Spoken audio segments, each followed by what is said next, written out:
Hey you guys, welcome to the T Series. My name is Joshua Johnson. I am a Flint Fashion Photographer and a graduate of Ferris State University with my bachelor's in graphic design. And today we'll be talking about fashion photography.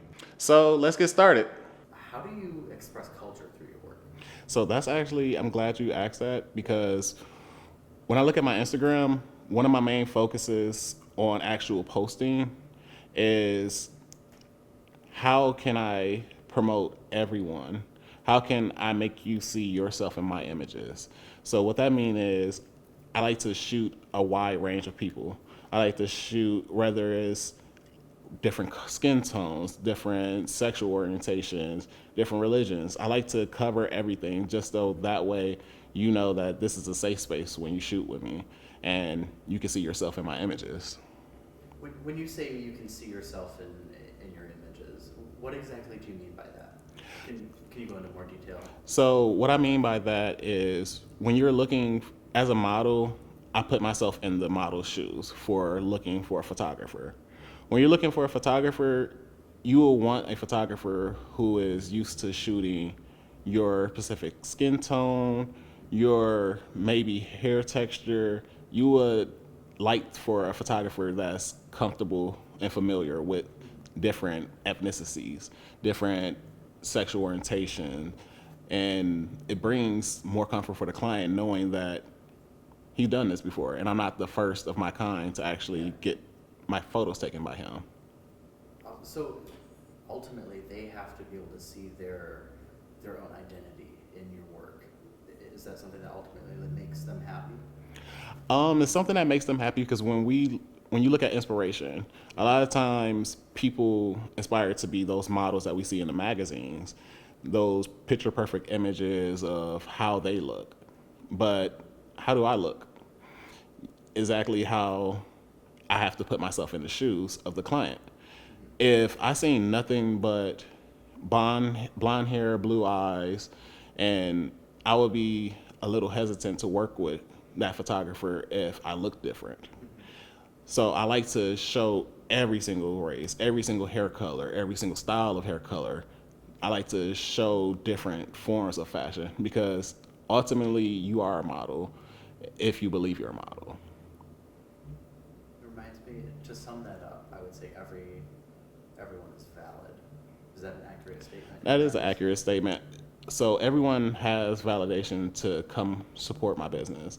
I'm never the type of person to turn a person down due to how they present themselves or how they may look.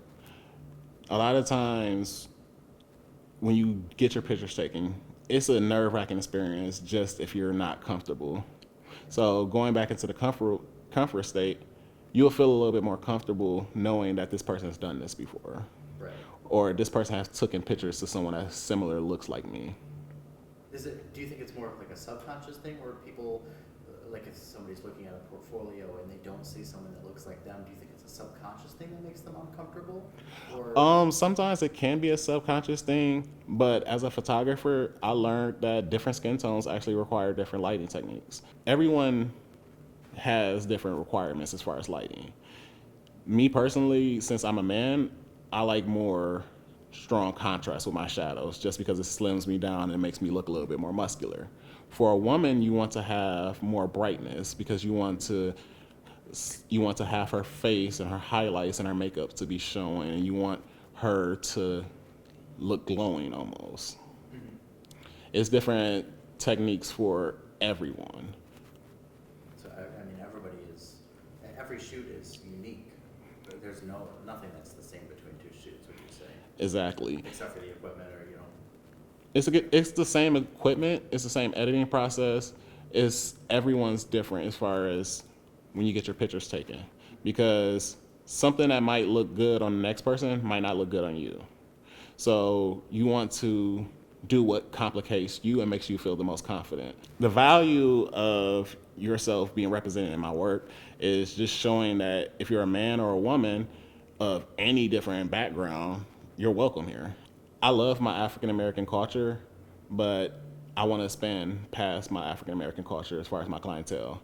So if I only can present African American models that I work with, it's a little intimidating to other models of different ethnicities, just because they may not know if they're the first of their race to be shot, and they might not know how their images are going to come out. Yeah. So a lot of the times, if you're posing, how you feel can show in your face. So if I look at a person and they're in a pose and they look uncomfortable, 9 times out of 10 they are uncomfortable. So that picture's not going to turn out good because they're not comfortable. Yeah. So having a person that say, "Can you move your hand this way? Can you give me the cross your legs? Can you sit this way?" It makes them feel a little bit more appreciated because they can't necessarily see what they look like behind the lens. So they will appreciate if they had a photographer that, "Hey, you have hair in your face. Hey, Yeah. your finger's a little out to the left. Hey, point your toes." Just the little details, right? Yes. So I know there are like photographers and agencies that do narrow in on certain demographics, and they like specifically focus on like finding those certain people. Is there like in your mind, is there like validity in what they do, like targeting specific groups? So Or this do you is think everybody should be more open? so when it comes to the modeling agency, I have done a lot of research myself, and I have past clients who do actually work for modeling agencies. They tend to feel that sometimes there is this misconception that maybe I don't fit into the mold of being a model. Sometimes you have to realize there's a place for everyone in this industry. So if you're a girl under 5'8", you should master print photography. Just because you're not quote unquote industry standard for actual agencies and stuff like that. So the difference in print and actual runway. Runway has a little bit more requirements, and I'm understanding of the requirements just because some of the garments are a little bit longer. And when some of the garments are a little bit longer, you need a taller person to actually make the garments look good. But there is a niche for girls who are smaller. Print work, getting your pictures taken, showing diversity in your portfolios. A lot of times, people think that diversity means showing different outfits. Diversity means giving different makeup looks from yourself. Maybe switching your hair. And by switching your hair, you don't have to do something dramatic like cut all your hair off or dye it blonde. You can get a wig, and your photographer can Photoshop it to make it look natural. Either way it goes, showing different complexity of how your look can transform into different ways is what's going to hire you as a print model. Being a certain figure and having a industry standard walk is going to get you to excel in runway. There's opportunities in both, so I feel like models should never be discouraged when it comes to their height or their size. There's a place for everyone. Have you ever come across anybody who's like previously been discriminated against, like from other people? So when it comes to discrimination, sometimes you do get it in the actual modeling industry. So what that means is sometimes you may have a person in the industry that may say, "You don't fit our look." And what that means is sometimes you can be a little bit above, you could be average weight or you could be a little bit above average weight. You're necessarily not a bigger woman, but certain people in certain niches in photography and fashion photography are looking for a really cookie cutter size. So I had friends who said, "I need to gain a little bit more weight in order to be a plus size model." No, you don't need to gain a little bit more weight. You need to find another company that represents you and stands for what you stand for. So you're in the Flint community now. What does Flint mean to you? Flint means to me home. It means having my family close by. It means having the flexibility to see my mother, see my father whenever I want to. I've been away from Flint for a really long time, and a lot of times people say when you come back to Flint, "Why did you come back?" Because home is here. Flint, to me, is home. I was raised here. I grew up on the north side of Flint. I went to Carmen Ainsworth. I've always lived in Flint. I was born in Houston, but that's not home to me because Flint is home. So you mentioned your family. Have you ever photographed your family? Yes, and unfortunately, my mother gave herself a discount, which is acceptable. You know, she did buy my camera, but we're gonna let that one go. Let's talk about the end of your career. So what does the end goal look like to you? Where do you see yourself in, let's say, like 10 years?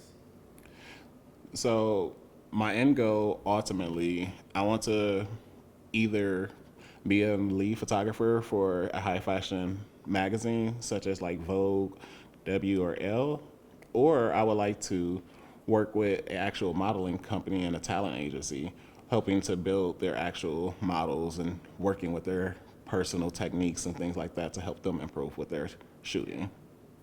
Do you wanna stay in the Flint area? I actually want to move. My long-term move, I want to move to California. I want to move to Los Angeles. I was living in Grand Rapids. That was where my studio home was previously to Flint. And it was kind of intimidating moving to a bigger city like that, from going from a small city as Flint or going from a small city as Big Rapids, where I went to school, to go into a larger population like this and seeing a constantly moving city. It was a big adjustment.